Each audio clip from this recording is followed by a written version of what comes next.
Well, the last time we were together, I started making these rear mounts for the top, the mount onto the rear frame of these two Yellowstone coaches that I'm making.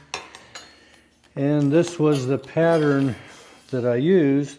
Well, on the top, we have this angle welded joint at the top of these irons, and that's what I need to do next. I have already made the corners that are going to be these corners here, and they need to be welded onto this 3/4 rod as it goes up. Well, I had mentioned before that I thought the process of how this was done was that they had taken and split this top at about 4 directions, I'm guessing, and then welded that in. I explained all that. And there's a joint here that I think they did that with about 3 to 4 inches of this 3/4 inch rod. Well, I'm going to do somewhat similar, but I think I'm going to actually use about 8 inches so I can get my tongs onto it when this area here is actually in the forge coming up to a welding heat. I had determined the lengths of my 3/4 rod for the back and then also for the front. So I think what I'm going to do is I'm just going to take 8 inches off of all of these, try to fabricate this joint here, and then I'll just weld them back together. And I'm just going to take my arc welder and do that weld instead of forge welding them like I think they probably did. But try to simulate this joint here as close as I can to how they would have done it. Now, like I mentioned in the last video, since I'm working alone, sometimes I do use my welder to kind of tack things in place, so this just kind of removes part of that puzzle in the welding process. But basically I'm going to do that same type of a weld here. If I split that, I'm going to bring a leg up on each side, and then 2 of those legs are going to come up into the middle and hopefully duplicate this joint.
Well, that's where we are on the first one.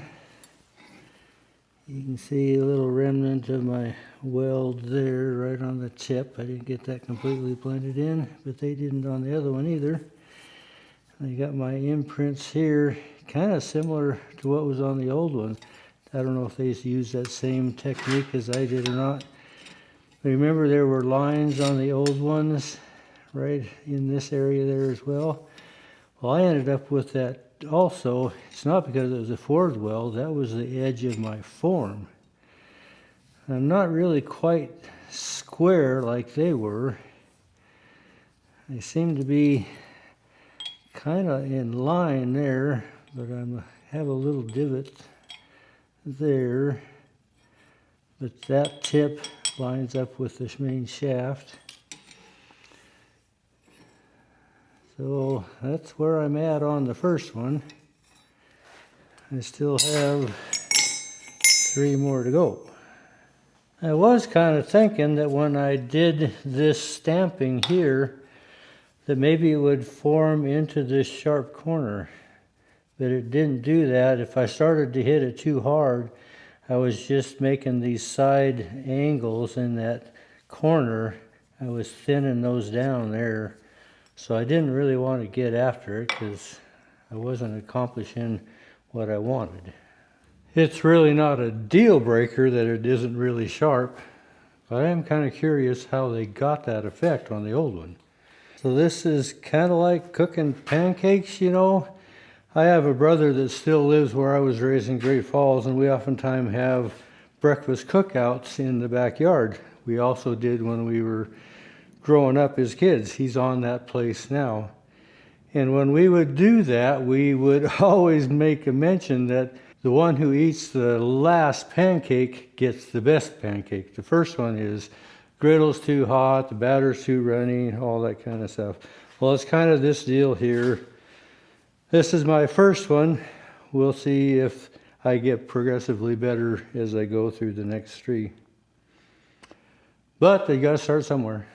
So I would like these corners to be square with this 3/4 rod, so I'm just going to use the edge of my anvil as my square.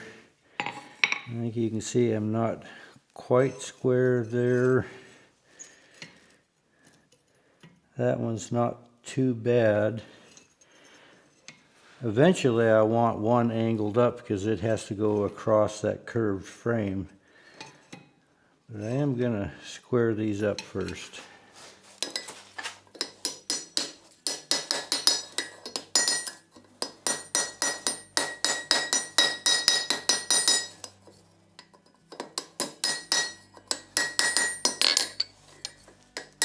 That'll give me a good starting spot. There has to be a right and a left. I'll make that adjustment here pretty quick.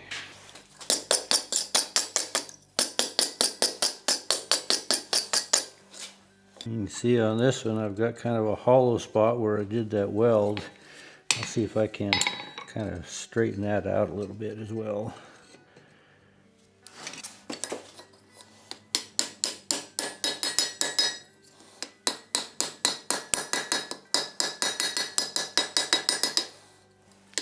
A little better there.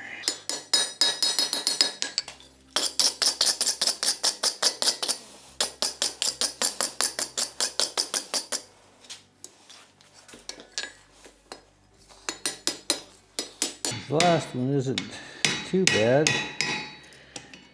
You see, it will take a little bit of cleaning up.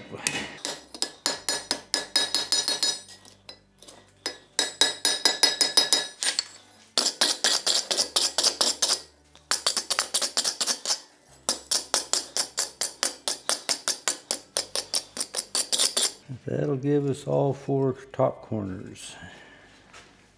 On these old ones, the one that goes from back to front, you see is pretty square. The one that goes side to side over that curve is not.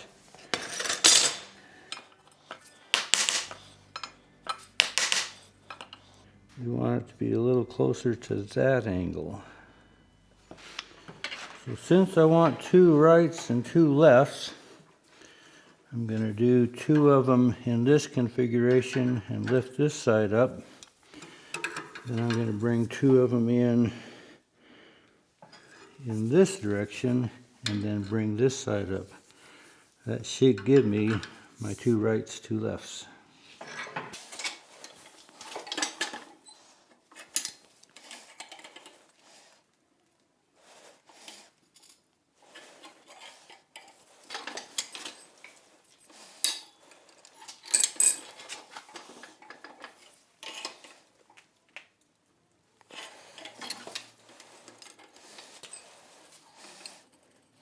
Stay right about there.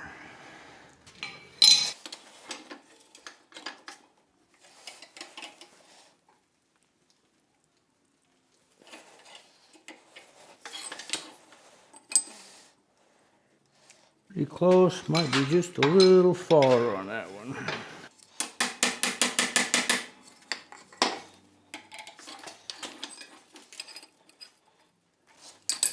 Far the other way, maybe I was close to begin with.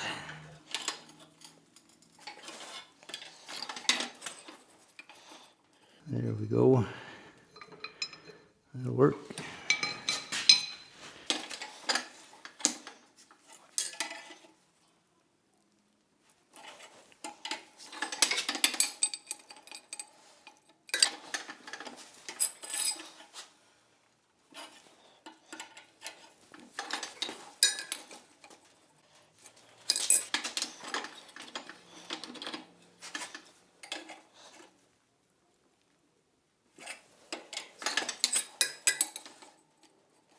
That'll work.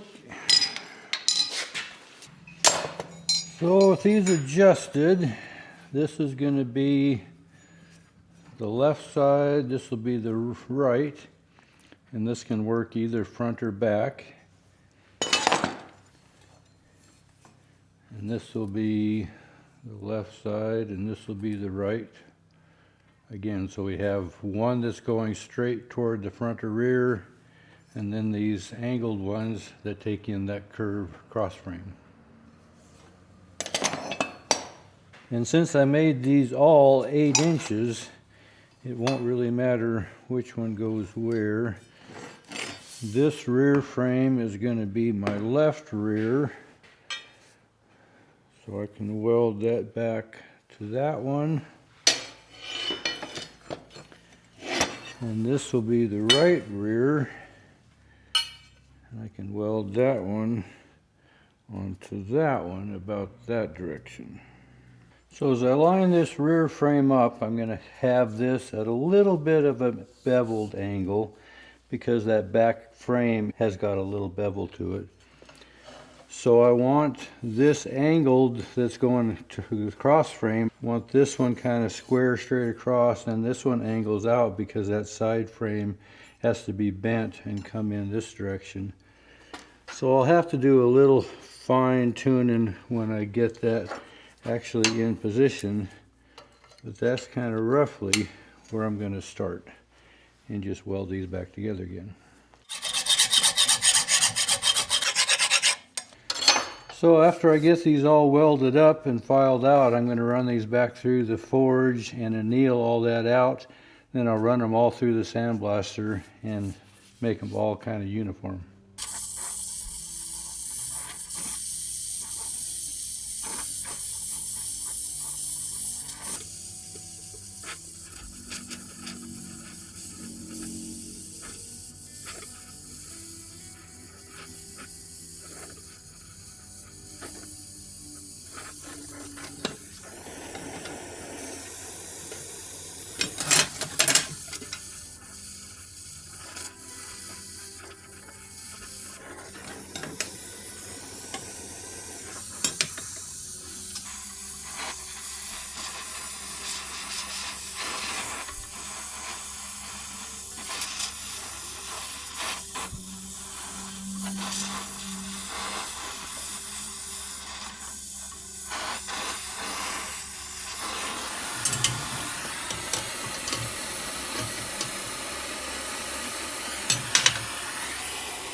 Well, that's going to get us in the ballpark for this 8-passenger.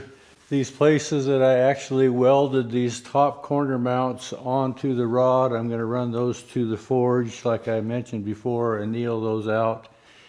And I still have to do some final adjusting, and part of that is going to get them bolted down so where I know they're exactly where they need to be, and then I'll adjust all these corners where they need to be, sandblast them and prime them.